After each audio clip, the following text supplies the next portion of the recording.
Il est extrêmement précis et permet de freiner la moto très rapidement.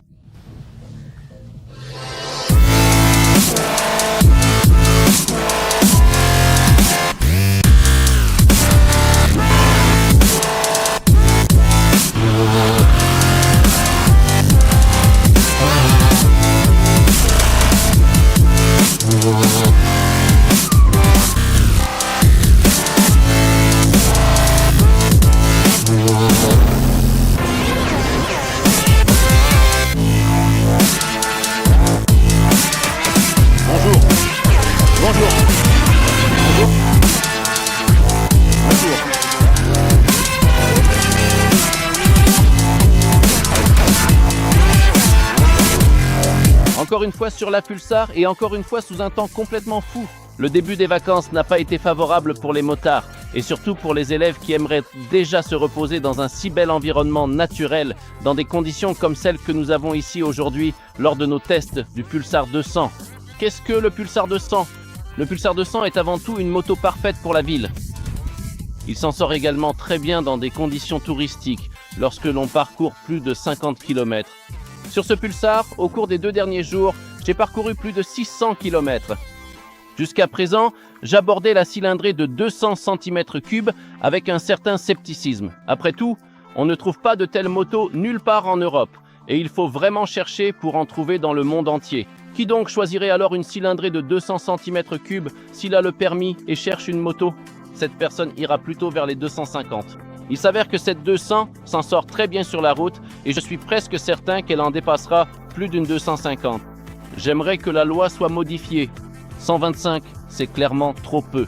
200 cm3 dans ce type de machine suffisent amplement pour voyager où vous voulez et avec n'importe quel bagage que vous souhaitez. À mon avis, 200 cm3 l'emporte dans ce domaine, mais c'est en fait évident. Le Pulsar 200 est équipé d'un moteur extrêmement dynamique d'une cylindrée de 200 cm3. Le bloc moteur lui-même développe une puissance de 23 chevaux et demi à 9500 tours par minute. Est-ce suffisant? Sur la route, c'est largement suffisant. En ville, je n'ai jamais eu à me faire dépasser par quelqu'un à un carrefour. La dynamique du moteur est impressionnante et procure beaucoup de plaisir à conduire. Le moteur ne déçoit pas non plus sur la route. 140 km/h, c'est la vitesse maximale à laquelle j'ai roulé avec cette moto. Cependant, il faut honnêtement admettre que cette vitesse maximale tourne autour de 130 km/h.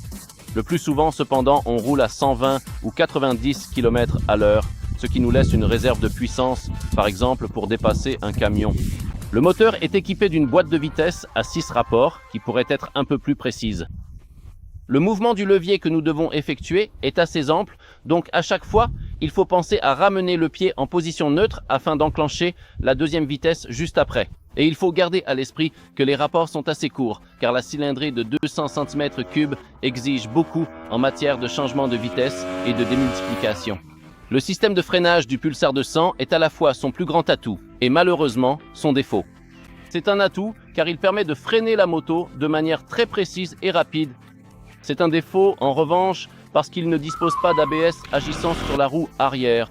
L'ABS fonctionne uniquement à l'avant, et cela peut en réalité être un énorme avantage si l'on souhaite faire glisser la moto de façon contrôlée.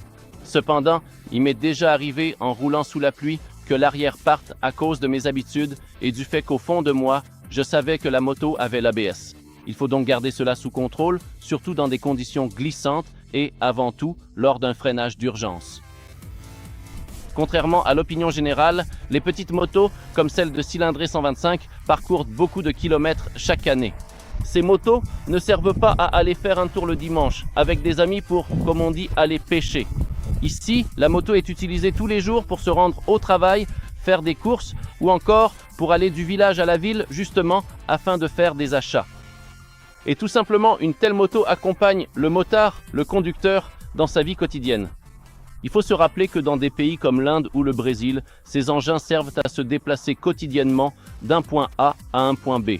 Cela n'a souvent pas grand-chose à voir avec la passion, même si, en regardant cette machine, je peux dire sans hésiter que les concepteurs l'ont abordée d'une manière un peu différente.